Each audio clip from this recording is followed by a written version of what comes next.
नमस्कार दोस्तों, आप देख रहे हैं अपना चैनल धार्मिक ज्ञान। आज मैं आपको सुनाने जा रही हूँ महाशिवरात्रि की विशेष कथा। तो चलिए शुरू करते हैं। कहा जाता है कि प्रेम शब्द में 2 अक्षर होते हैं, जो 2 पूर्ण और एक अधूरे शब्द से बना है। कहा जाता है कि प्रेम शब्द ही अपूर्ण है, इसलिए हर किसी को यह पूर्ण रूप से मिलता ही नहीं है। परंतु शिव जी और पार्वती जी की प्रेम कहानी अनेक कष्टों के बाद भी पूरी हुई। चाहे इस प्रेम को संपूर्ण होने में युग युगांतर लगे हों, इस प्रीत में पार्वती जी का कठोर तप तो शिव जी की सदियों की प्रतीक्षा सहमित है। इन दोनों जितने अद्भुत जीवन साथी आज तक कोई नहीं हुए। तीनों लोकों के स्वामी होकर भी शिव जी के पास न स्वयं की धरा थी, न ही स्वयं का आकाश। बस प्रकृति की गोद में फैला कैलाश पर्वत ही उनका निवास स्थान हुआ।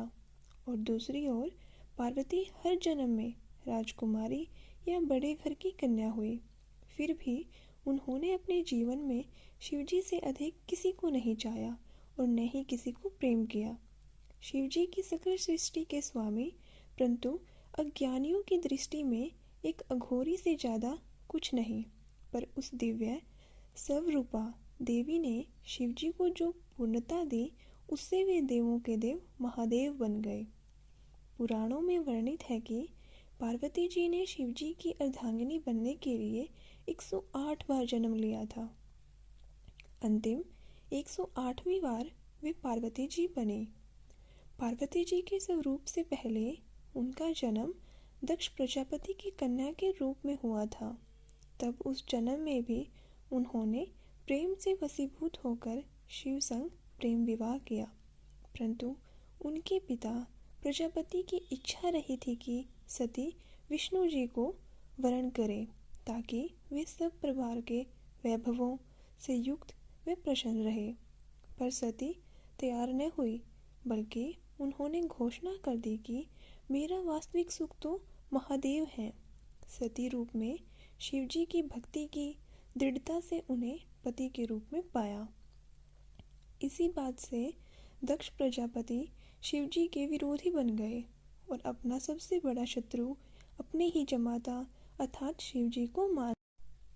शिवजी को तुच्छ दर्शाने के लिए दक्ष ने एक महायज्ञ का आयोजन किया, जिसमें सभी देवी देवता, यक्ष, किन्नर, साधु, संत, ऋषि मुनियों को बुलाया गया, बस स्वयं की पुत्री और जमाता को छोड़कर। इस यज्ञ में जाने हेतु पार्वती जी ने शिवजी को समझाया कि आमंत्रित तो परायों को किया जाता है, अपनों को नहीं। और वे वहाँ बिना बुलाए पहुँचे तो उन्हें बहुत अपमानित होना पड़ा। उन्हें शिवजी की बात न मानकर गलती हो जाने का भाव हुआ, और जब उन्होंने शिवजी के प्रति अपमानजनक शब्द सुने तो वे यज्ञ के अग्निकुंड। शिवजी को जब इस बात का पता चला तो उनके गणों ने यज्ञ भंग कर दिया। सती ने पुनर्जन्म में पुनः शिवजी से मिलने का वचन देकर प्राण त्याग दिए। शिवजी माता सती का मृत शरीर लिए घूमते रहे। तब विष्णु जी ने सुदर्शन चक्र से 51 भागों में सती का तन काट दिया, जो आज भी 51 शक्तिपीठ के रूप में स्थापित है। वर्षों वर्ष शिवजी का वियोग कम नहीं हुआ, बल्कि बढ़ता ही गया। वे संसार से विपरीत हो गए। इधर सती ने वादा निभाते हुए पर्वतराज हिमवान और रानी मैना के घर पुत्री के रूप में जन्म लिया। पर्वतराज की पुत्री होने के कारण उन्हें पार्वती नाम मिला। नारद जी ने किशोरी पार्वती जी को जीवन साथी के रूप में शिवजी को पाने के लिए तपस्या का मार्ग बता दिया। जब पार्वती जी ने अपनी सखी को हृदय की बात बताई तो उनकी सखी उन्हें घोर बियाबान जंगल में लेकर गई। वहाँ पार्वती जी ने अन्न जल का त्याग करके विभिन्न कठोर से कठोर तप सहस्त्रों वर्षों तक किए। तब शिवजी ने सप्त ऋषियों को पार्वती जी को समझाने के लिए भी भेजा। स्वयं भी वटु भेष में समझाने पहुँचे थे, परंतु शिवजी जी ने भी पार्वती जी की दृढ़ संकल्प के आगे हार स्वीकार कर ली और वे पार्वती जी के संग परिणय सूत्र में बंधने के लिए तैयार हो गए।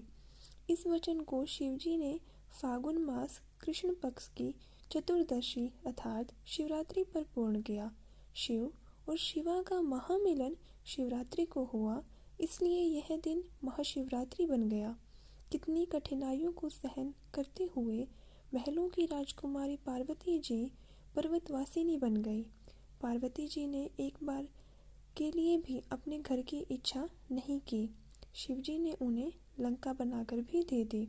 तब वासुप्रिय रावण, जो दक्षिणा में शिवजी को पाने की इच्छा से पूजन करने आया था, पार्वती जी ने सोने की लंका उसे ही भेंट कर दी थी, परंतु शिवजी को रावण के साथ जाने नहीं दिया। पार्वती जी ने किसी भी जन्म में भोले भंडारी के प्रेम के अतिरिक्त कोई धन वैभव नहीं चाहा, बल्कि जीवन की हर परिस्थिति में शिवजी का साथ, सूर्य की किरणों, पुष्पों में सुगंध, तो शरीर संग प्राण बनकर निभाया। वहीं शिवजी ने भी तो हर जन्म में पार्वती जी की ही प्रतीक्षा की। शिवजी जो गले में मुंडमाला पहनते हैं, वो पार्वती के हर एक जन्म का ही तो प्रतीक है, जिसे वे हृदय से लगाए रखते थे। वास्तव में पार्वती जी अनेकों कठिनाइयां सही, तो शिवजी ने भी अथाह वियोग सहा है। जिसे सभी कुछ सरलता से प्राप्त हो जाए, उनका जीवन कभी पूजनीय नहीं बनता। अंततः दोनों ने संपूर्ण प्रेम की परिभाषा गाड़ दी। आज के युग में जहाँ प्रेम प्रीत के मायने बदले गए हैं, जहाँ प्रेम का स्थान अर्थ भोग विलास ने ले लिया है, वहाँ शिव शिवा का निश्चल निस्वार्थ अडिग प्रेम सभी के लिए प्रेरणादायी है। तभी तो आज भी भक्तगण सदियों सदियों बाद भी इस संपूर्ण हुए प्रेम के दिवस को महाशिवरात्रि के रूप में विशेष उल्लास उमंग ऊर्जा से मंदिर मंदिर घर पंडालों में पूजन व्रत करते हुए रात्रि जागरण के साथ मनाते हैं। साथ ही महादेव और महादेवी से इसी तरह के पूर्ण प्रेम को पाने की कामना करते हैं। जीवन में संपूर्णता और सकल सुख पाने की भी इच्छा करते हैं। इस संपूर्ण युगल जगत के माता पिता का आशीर्वाद सभी के जीवन पर सदा बना रहे। सभी को शिवरात्रि की अनंत शुभकामनाएं। यदि आपको यह वीडियो पसंद आई हो तो ऐसी ही नई वीडियोस को पाने के लिए हमारे चैनल को लाइक करें, शेयर करें और वीडियो को सब्सक्राइब करना न भूलें।